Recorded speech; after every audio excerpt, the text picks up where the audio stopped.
Hello everybody, I am Jedi Jack Penguin and welcome back to another LEGO Harry Potter review.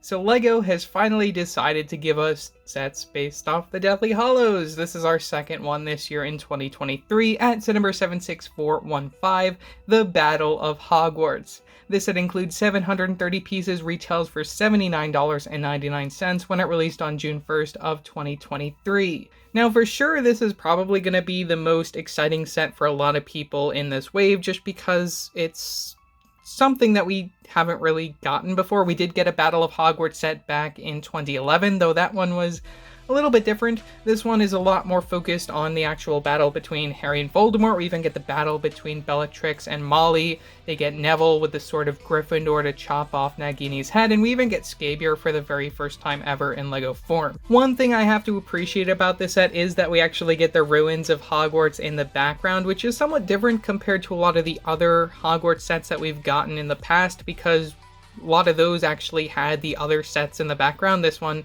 has more of just like a stylized look of the broken ruins of Hogwarts. Same box style that we've been getting since the start of the 20th anniversary wave, with their characters off to the side and the logos at the top. From the back side, you can see all of the broken ruins of Hogwarts, how you can rearrange this into the bridge scene, which I think is really cool that they include that option, all the different little pieces, and also all of the new spell pieces, which will work with the new wands, which we'll go in detail in just a minute talking about. Push tabs off to the side of the box. LEGO, why are you doing this? Every single set, it feels, in this wave has push tabs. It's just really frustrating, and every set that I've been getting most of this year has them.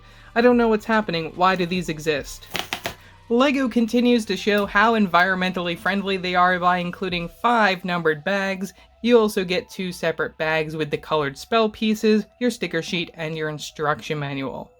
Sticker sheet, you have some for the interior of the Great Hall, and both the broken and repaired versions of the clock tower.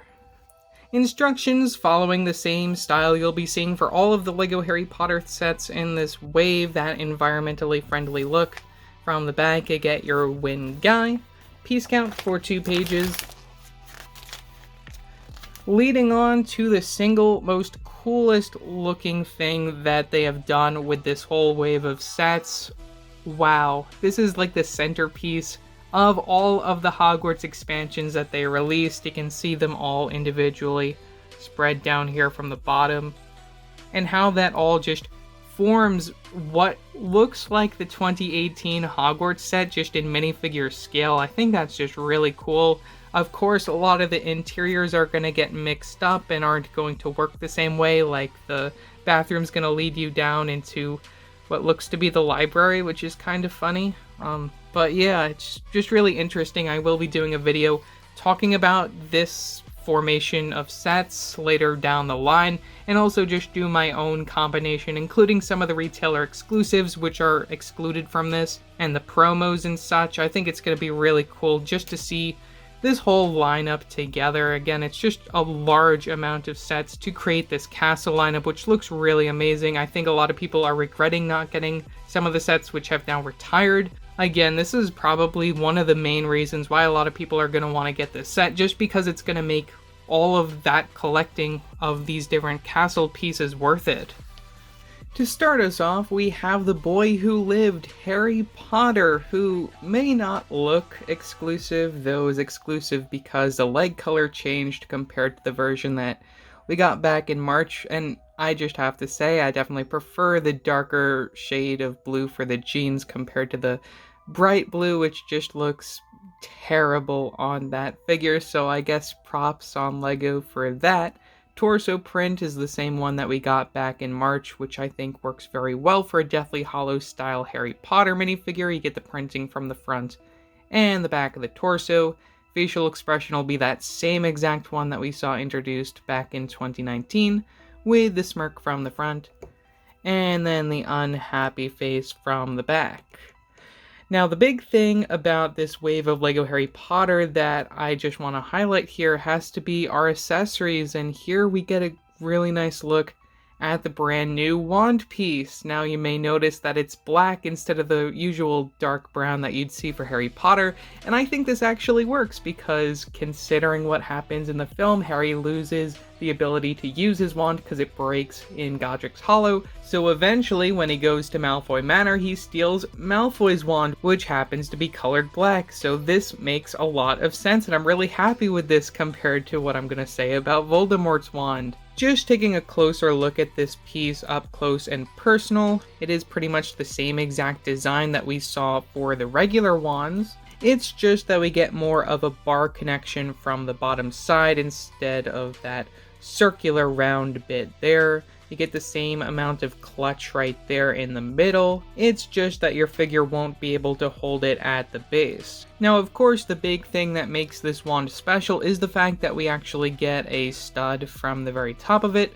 This allows us to place these specialized Power Blast pieces for the Harry Potter theme from the very end. So you can have Harry cast Expelliarmus and Voldemort cast Avada Kedavra. Next up, we have the boy who almost had Harry's destiny, Neville Longbottom. We get the same colored legs that we saw for Harry, which is fine. Maybe they should have been a little bit darker just to be different, who knows. But we also get a brand new torso print and a brand new facial expression. Some people have been complaining that we should have just seen the torso print that came in the Advent calendar last year, because that's technically what they were trying to reference, though I think this torso turned out a lot better than the one in the Advent calendar. And also, this is a better pick of legs, in my opinion, for Neville. Might even just switch them out. They're just a quick comparison between that. Though, again, that facial expression I think is probably one of the best things about this figure. It probably is one of the better likenesses that they've ever done for Neville. I think I even like this facial expression a lot better than this one, just because this one has that just goofy look. I don't know what it is about this facial expression, I just don't really like it very much, compared to this one, which I feel really fits the Deathly Hallows, especially with a lot of the scuff marks, which is something that I really wish they would have done with Harry. I think that's definitely something that would have been really nice to see inside this set, just to give him a little bit of a roughed up look for his face, and something different for that final battle scene. Maybe we'll see it as a diorama in future, who knows. But anyways, this facial expression is just really amazing. Get a surprised look from that side, and then a determined look, which I think is so amazing for this set. I think this is just one of my favorite Neville figures that LEGO has ever done. One more thing about Neville, you happen to get the Sword of Godric Gryffindor as his accessory. This is the same as we saw it back in the 2020 collectible minifigures series with the red rubies. Really love this mold. And we also happen to get Nagini in this set, so you can pretend to recreate the scene where Neville slices his head off, which you can't really do as a play feature here, but you can pretend. One thing to note about Nagini is that this version is exclusive. I think it's brand new because we don't get the printing on the eyes. We may have actually seen it in this color before, it's just, again, the printing is missing on this design. Molly Weasley turned out really nice with the brand new torso and skirt printing. However, that facial expression I still don't think works very well for her character, especially for a scene right after one of her sons dies. It's just way too smiley for the Deathly Hallows. You get a big happy grin from this side, and then another casual happy face from the other side, and the hairpiece is the same one they've been using since 2020, which I don't really like as much as the one that they made back in 2010, which is just the regular old Hermione hairpiece. I would really like to see them use the 2018 Hermione hairpiece for her character. I think that would have worked very nice in this same color, but again, it's just one of the few things that I have to nitpick about this figure. Otherwise, I really like the torso design leading down to the skirt piece. We have the Lord of Darkness himself. It's Lord Voldemort. Oh my god, that looked really cool, having the spell going right across the screen, just have to say that. But anyways, we get brand new prints for the torso as well as the skirt piece and the head piece. I think they should have just reused the head print that we got in the Advent calendar last year. It's really interesting to see that LEGO keeps making brand new prints for stuff when we already have prints that are good enough. It's just confusing where they could be using prints in other places and such. Overall design, I think is fine. Maybe the robe should be a little bit darker, though of course if they went any darker, like giving us like a darker green or just a regular green, I don't think it would have worked very well. Maybe something gray would have been nice here, but I do really like the little bits of like dirt on his robes. I think that works very well. Would have also been really interesting to see like the screaming face as he's deteriorating after losing the battle. I think that would have been a really cool inclusion, but maybe a little bit too dark for a set like this. Bellatrix Lestrange, still using the same facial expression that we got back in 2020, not the one that we got within the collectible minifigures series, which was so much better. This is the facial expression from Mantis with the casual stare from the front side and from the back. One that I think maybe works a little bit better for her character where she's shouting in anger. Probably my favorite part about this figure is the inclusion of those dual molded arms, which I think makes such a difference for her outfit where you get the flesh tone and the black. I think that's really cool, and I expect some people will end up using that on sig figs and such. Just a really useful dual molded piece. You can take a look at the back printing there. Still no printing on the skirt, which is a little disappointing. Hairpiece will be the same design that we've been getting since 2010. It's a really nice hairpiece though for her figure. It works very well. And last but not least, we have the star of the show, or at least my favorite figure of this set, just because we've never seen him before. We have Scabier, who is the Snatcher. I would really hope to see them make a tent set in the future where we also happen to get him in a cheaper set. That would be very nice for people who do not want to buy this one. We get brand new prints for the legs, torso, and the facial expression. You get a nice sneaky smirk from the front side, and from the back, we get a worried face for when someone finally kills him at the Battle of Hogwarts. He's one of 3 characters in here, or actually 4 characters if you count Nagini, who die in this particular scene. As a whole, not a bad figure. You get some back printing as well.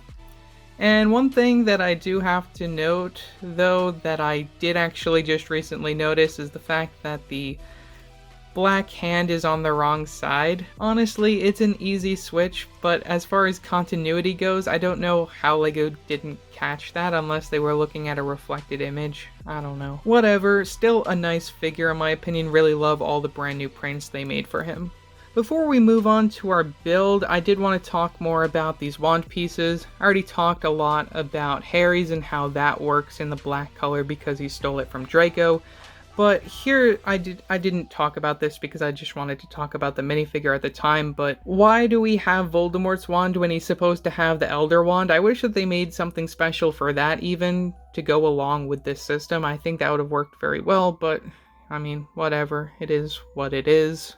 You get the green to represent Avada Kedavra, and the red to represent Expelliarmus, and when the wands combine, which I would have really liked to have seen maybe like some sort of connection with these, but even so, I think it's really cool to see that this is something that LEGO has maybe been working on for quite some time, just to something to spice it up since 2018. Now we also happen to get a number of other different pieces. You can see how these are all connected using the bar connections, and then the stud connection at the very end of the wand. You get a few varying styles of designs. This one, I believe, coming within the actual Power Blast pieces, maybe, unless it's new.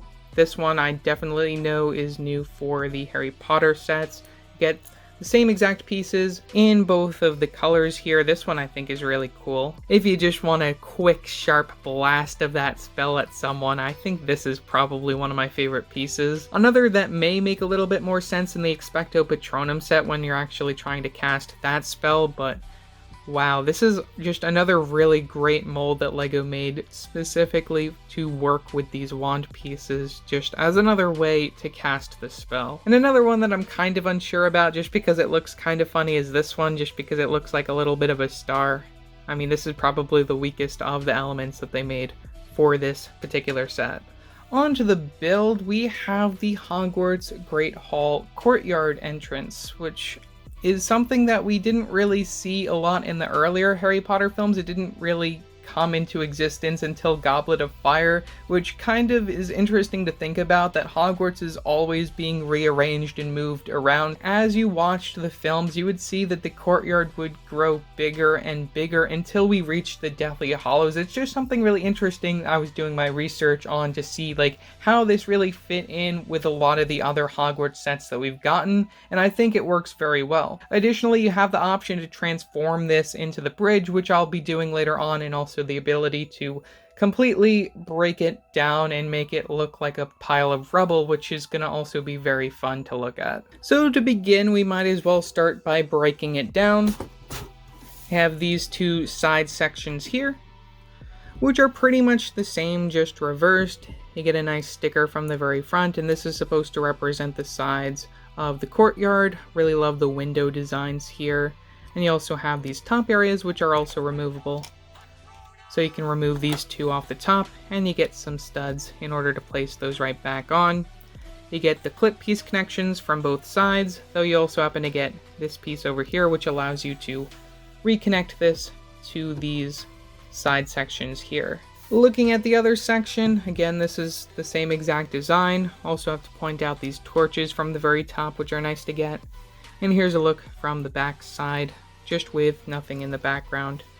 Better look at this particular section. Again, same exact sticker and design that we saw for the last one, just reversed to go on the other side of the rest of the castle.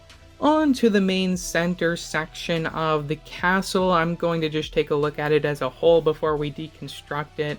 Get some torches from the very front, the doors, which look really nice with the steps leading up. I really like how that turned out. That's probably one of my favorite parts of this build. You may notice some exposed Technic pinholes. This is so then you can actually rearrange the parts into the bridge later on, which I'll be doing.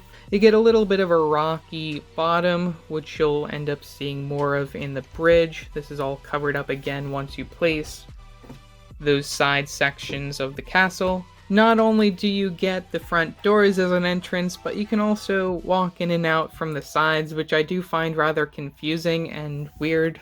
Moving up the build, you can see some more of that sand green, which is a common thing between all of these Hogwarts expansions from 2021 moving forward. You also happen to get the clock from the very top, which can also transform into the broken clock just by easily flipping it around. So I do really like that they were able to include that feature, which is another sticker from both sides of that, so that you can have it broken down for when you break Hogwarts apart, or you can have it fully repaired if you just want to have this as part of your regular, everyday Hogwarts lineup. Leading up to the very top, we have some more towers and pillars. You get another sticker up here, some little torches, and that brings us down into our interior, which isn't really too exciting. Plenty of studded spaces to place your minifigures though, which I guess is nice. We have our front entrance, which doesn't have very much going on in that room, though we actually have a small section of the Great Hall, mostly comprised of a giant sticker of like the side wall with the winged lion torches, which I think is a nice detail, but still it's just a gigantic sticker, which is annoying. You get a little table to represent one of the tables, which happens to have a little teacup and a plate there, no food. And you have another table over here again just to represent the Great Hall inside here, and then the fireplace. Yeah, it's a little disappointing, but it is what it is. Definitely the display factor from the outside is going to be a lot more exciting for many people. Now to take this apart, we have our very top section here, which can also be broken down with that top part removing. We have these sections over here, which can be removed. These parts can be removed. These can also be removed. You want to make sure that you remove them with their two bottom plate pieces. These are completely separate as well. And this middle section is its own entire thing with the clock from both sides there.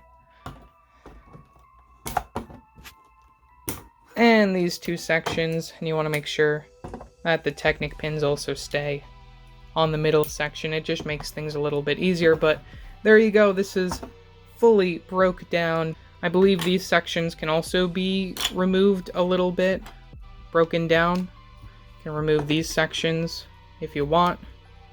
Again, just to make it all completely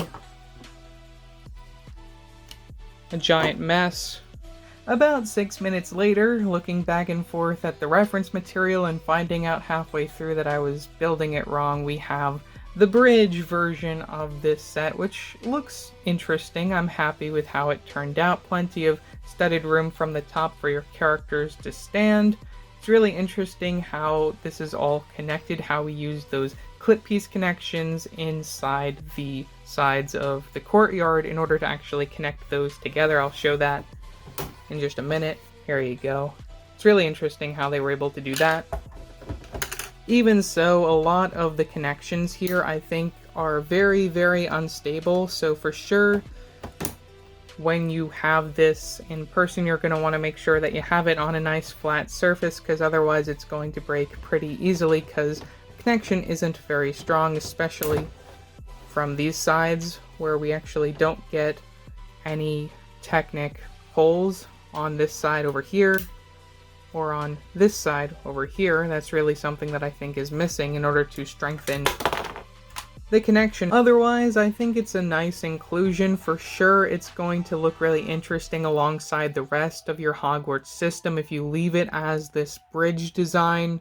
Of course, it does mix up the interiors, making the Great Hall very, very weird. But yeah, as a whole, I am satisfied with how the bridge turned out. Again, plenty of places to place your minifigures here, though I still prefer the courtyard setting just because it looks like a much better display piece. To finish us off, here is Hogwarts, all destroyed and mangled after the final battle. This is the display that's shown on the back side of the box. As far as my preferences go, I do think it is kind of annoying that a lot of these sections can break off rather easily. Though at the same time, I think this is really great, especially for those who want to take pictures of this particular scene like myself. It's going to be a lot of fun just placing minifigures all around and just like the destruction of the layout. I guess I forgot to change the clock up there, which again just adds to the effect of this broken down landscape that you see of Hogwarts Castle. So overall, for $80, is this set worth it? If you have all of the other Hogwarts expansions, I definitely recommend it to close up that line, just because I think the full castle setup, if you own all the other sets, looks really great. As far as the minifigures go, there are some minor problems with some of them, but honestly, I think it's a solid selection. Are we missing some characters? Yes, but hopefully we'll end up seeing them in the future. I think LEGO does have plans on hopefully giving us some more Deathly Hallows sets. Considering we got 2 this year, they're trying to spread things out just to keep this theme alive a little bit longer. As far as the build goes, I think this is probably my favorite display of it over the bridge, just because it looks really nice to have just like the full courtyard sort of battle scene. As far as the interior goes, it's a little lackluster, which is to be expected considering the price and just the size of this thing. It's very small. Though I have to say, if you plan on getting any of the new Harry Potter sets that released, this is probably the one to get, as it's the most interesting, and also just being based off Deathly Hallows, we really do need to see more from that particular film. So yeah, that's all that I have to say for this video. Leave your thoughts down in the comment section below, what your thoughts are on this set. Also, don't forget to like and subscribe and hit that bell icon so you don't upload a new video. So yeah, that's it for now, and I will see you next time. Bye!